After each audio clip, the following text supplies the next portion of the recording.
चुनाव की रणभेरी बज चुकी है और आदर्श आचार संहिता के साथ ही अब राजस्थान की सरकार जो पिछले कई महीनों से विज्ञापन में थी, बारंबार रोज प्रतिदिन बिना बजटीय प्रावधान के मुख्यमंत्री जी घोषणा दर घोषणा करते जा रहे थे। डिजाइन बॉक्स ने 2000 करोड़ से ज्यादा के विज्ञापन मुख्यमंत्री जी की छवि को महिमा मंडन करने के लिए जारी किए। अब यह सरकार विज्ञापन से बाहर निकलने के लिए मजबूर है। सरकार का पूरा कार्यकाल अंतर्द्वंद से घिरा हुआ रहा। इस अंतर्द्वंद ने राजस्थान के अंदर हर विधानसभा में मिनी मुख्यमंत्री पैदा कर दिए। इन मिनी मुख्यमंत्रियों की लूट और माफियों का राज, इसका परिणाम यह रहा कि राजस्थान में पहली बार रंगदारियां वसूल होने लगी। माफियों से पुलिस ने माल भी बहुत खाया तो मार भी बहुत खाई। अशोक गहलोत जी के कार्यकाल में 3200 बार पुलिस पिटी, पुलिस का इकबाल टूटा और बिजली और पानी को लेकर हाहाकार मचा।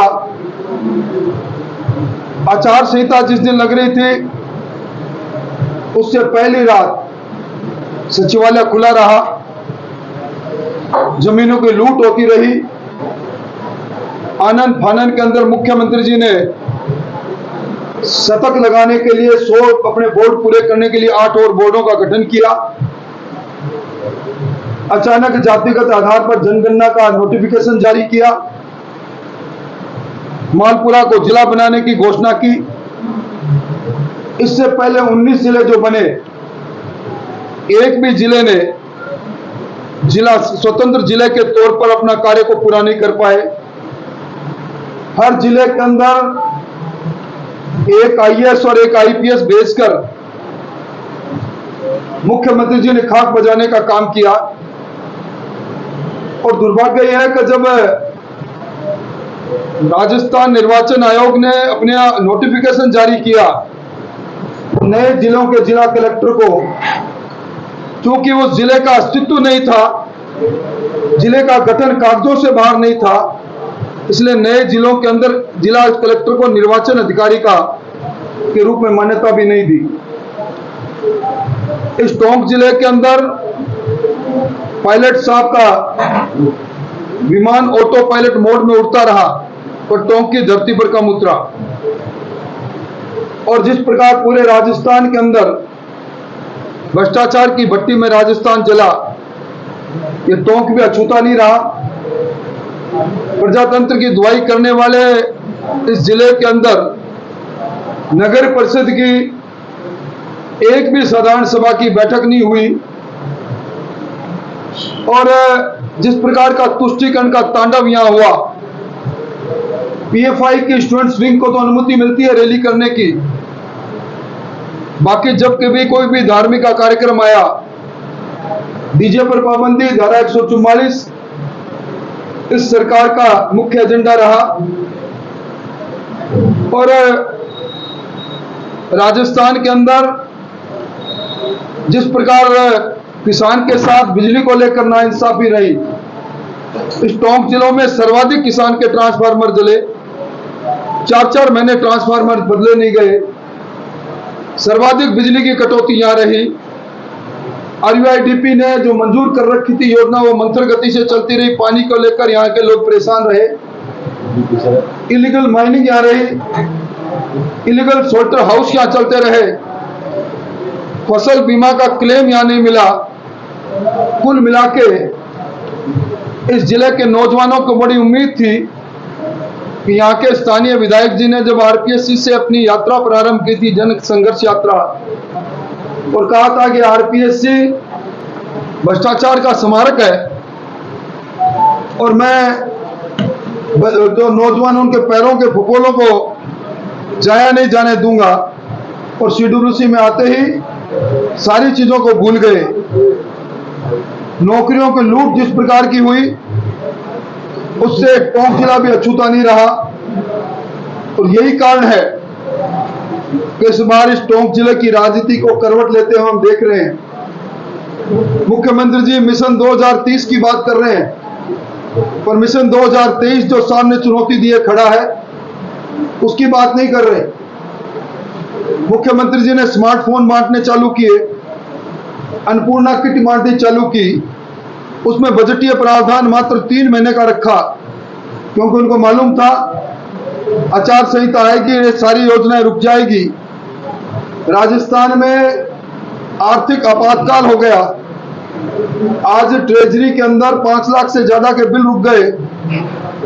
जो कर्मचारियों सेवानिवृत्त हो रहे हैं उनको पीएफ की, ग्रेजुएटी की और लीव कैश इन्वेस्टमेंट का जो पैसा मिलना चाहिए वो पैसा नहीं मिल रहा।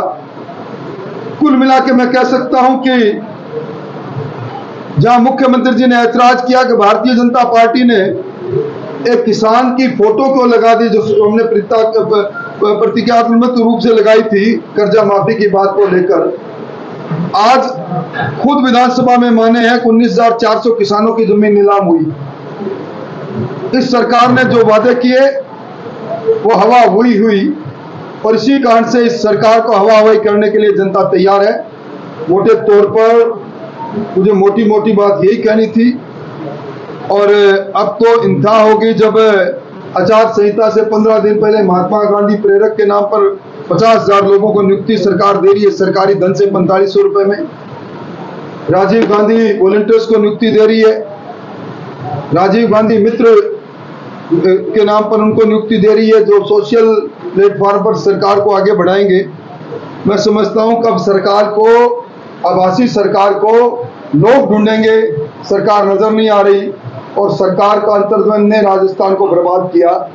आज जिले के अंदर चुनाव प्रबंधन के लिए हमारी प्रबंधन समिति की और विधानसभा की चुनाव प्रबंधन समिति की बैठक है। दायित्ववान कार्यकर्ताओं के साथ मिलकर हम चर्चा करेंगे। भारतीय जनता पार्टी का हर बूथ पर हमारी फोटो बूथ कमेटियां बनी हुई है, 52,000 से ज्यादा बूथों पर।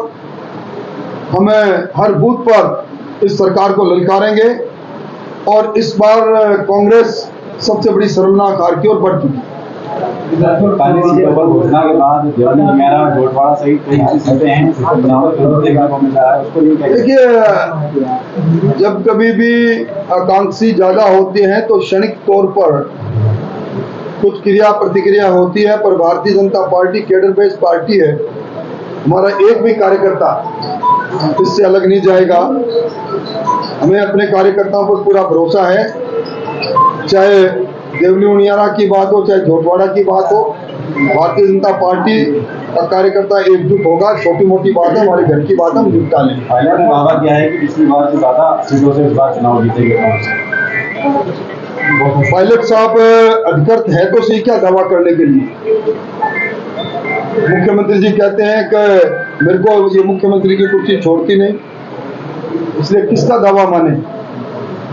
पायलट साहब वही पायलट साहब है जिनको निकम्मा, नक्कारा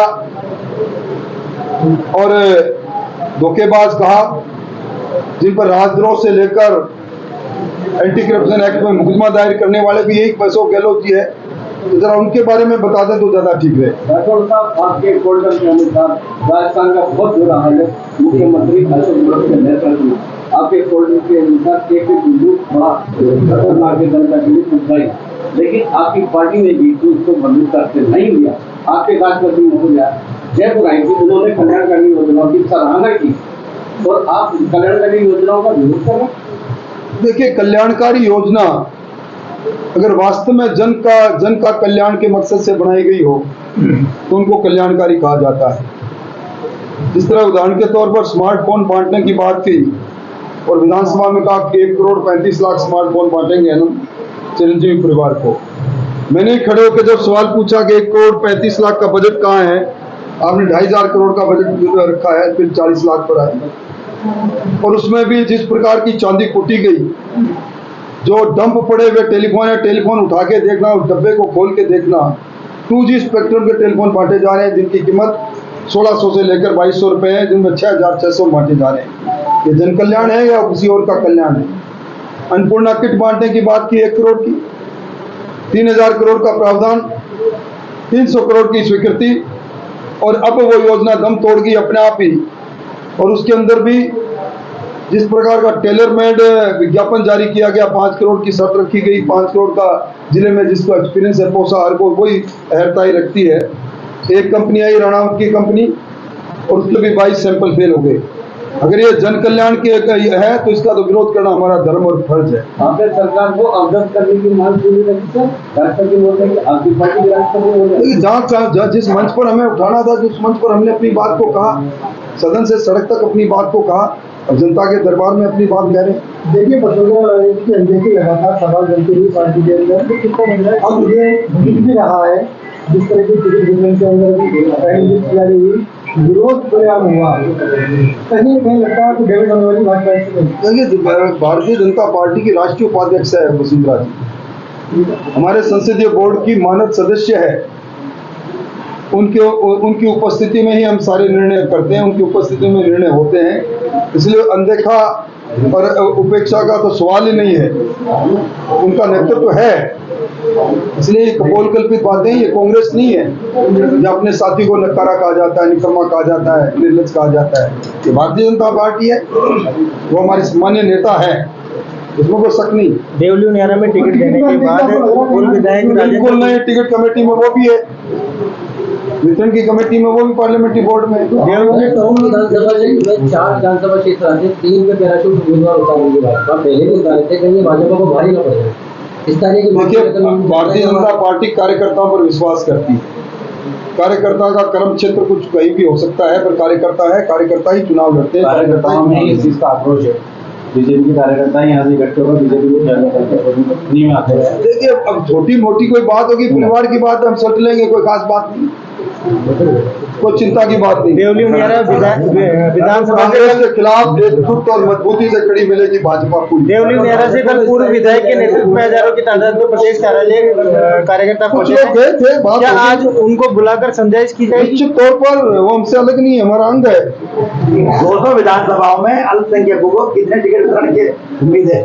गुण अवगुण के आधार पर पार्टी का संसदीय बोर्ड तय करेगा, मुझे इस पर टिप्पणी करने का अधिकार भी नहीं है, इसलिए कोई टिप्पणी नहीं कर पाऊंगा। प्रभारी बिजोड़ी जी अपना संसद में बयान देते हैं, उस आधार पर किस तरह से देखा जाएगा इस मामले को? मैंने उनके बयान को ना सुना ना देखा, क्योंकि वो यहाँ है, इसलिए आप उनसे बात करें तो बेहतर होगा। चूंकि आप राष्ट्रीय लीडर हैं बीजेपी के, राष्ट्रीय राजस्थान इसीलिए आप बड़े लीडर हैं, बाकी सवाल बदल देंगे। फिलिस्तीन और इजराइल के मामलों को, जैसे फिलिस्तीन में आदित्य इजराइल के प्राइम मिनिस्टर ने चंद घंटों में ही अपनी संवेदना जताई कि मैं इसका दूहूं इस घटना की। मणिपुर जबकि 4 महीने चल रहा है, प्राइम मिनिस्टर का एक ट्वीट नहीं। देखिए, क्योंकि नरेंद्र मोदी जी दुनिया के नेता हैं और G20 में उनके नेतृत्व को सब देशों ने ये कहकर स्वीकार किया था, वासुदेव कुटुंबकम, दुनिया एक परिवार है, उस अवधारणा पर पूरी दुनिया चल रही है, इसलिए उनकी चिंता करना उनको बिल्कुल ठीक है। मणिपुर की घटना में हमारे केंद्रीय गृह मंत्री जी लगातार उसके संपर्क में, जानकारी में है। अब इस बात को कैसे तोड़ मरोड़ कर देखा जाए, उस पर टिप्पणी करना ठीक नहीं है। उनको जहाँ उचित होता है वहाँ आदरणीय प्रधानमंत्री जी संज्ञान में भी रखते हैं बात।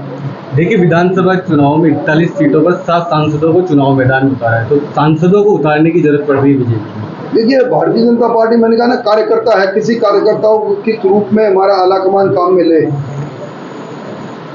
आज सांसद भी तो कार्यकर्ता है। आज मैं प्रतिपक्ष का नेता हूं, कल मुझे कह दे कि आप चुनाव नहीं लड़ोगे तो क्या मैं पार्टी से अलग हो जाऊंगा? जो हुक्म होगा पार्टी का, जो हमारा संसदीय बोर्ड तय करेगा, वो जिम्मेदारी है। आगामी चुनाव में क्या फिगर बीजेपी? आगामी चुनाव में कांग्रेस की शर्मनाक हार होगी। मुख्यमंत्री जी पिछले अपने कार्यकाल में मुख्यमंत्री नंबर 1 बने थे, और जब गए तो झाड़ू फेर के गए, 21 आदमी छोड़ के गए। इस बार भी लेके जाएंगे सब साथियों को साथ, और वही बात जो इनके मंत्रिमंडल के सदस्य ने कहा, फॉर्चूनर से जितनी सवारी आएगी। इनके खुद के घर में खुद के मंत्रिमंडल के लोग इस प्रकार की टिप्पणी करें, हमारी सरकार का अलाइनमेंट खराब है, हमारे यहाँ 50% कमीशन खोरी है, और खुद इनके वरिष्ठ विधायक अपने बाल बाल काट के मुख्यमंत्री जी को भेंट करे कि आपका ईमान मर गया इसलिए अर्पण तर्पण कर रहा हूँ। ऐसी सरकार कहाँ रहेगी, वजूद खत्म हो जाएगा। पायलट के सामने PFI को लेके सवाल कहा कि PFI को अनुमति दी जाती है स्टेट के अंदर। आज NIA ने PFI भानुगढ़ राजस्थान के अंदर भी कार्रवाई की है और अन्य जगह भी कार्रवाई चल रही है। तो लगता है कि जो स्टेट की जो एजेंसियां हैं, जो एजेंसियां हैं, वो विफल नहीं है। देखिए NIA का काम अपना है, जहाँ देश के विरोधी तत्व जिस भी सूबे में सक्रिय होंगे NIA अपने आप आएगी। उनका एक लोकसभा से पारित एक्ट के तहत गठित की हुई एजेंसी है, इसलिए उसके बारे में वो मुझे कुछ कहने का अधिकार नहीं है। देखिए निश्चित तौर पर यहाँ इंटेलिजेंस जिस प्रकार की होनी चाहिए उस प्रकार होती तो शायद इस प्रकार की घटनाएं नहीं। टॉप से सचिन पायलट ने चुनाव लड़ने का ऐलान किया है, क्या स्थानीय उम्मीदवार यहाँ टॉप में उतारा जाएगा या यहाँ भी? ये पार्टी का आलाकमान और संसदीय बोर्ड तय करेगा, पर कड़ी चुनौती देंगे आप। आप लोगों के चाय नाश्ते की व्यवस्था है, प्लीज प्लीज आइए।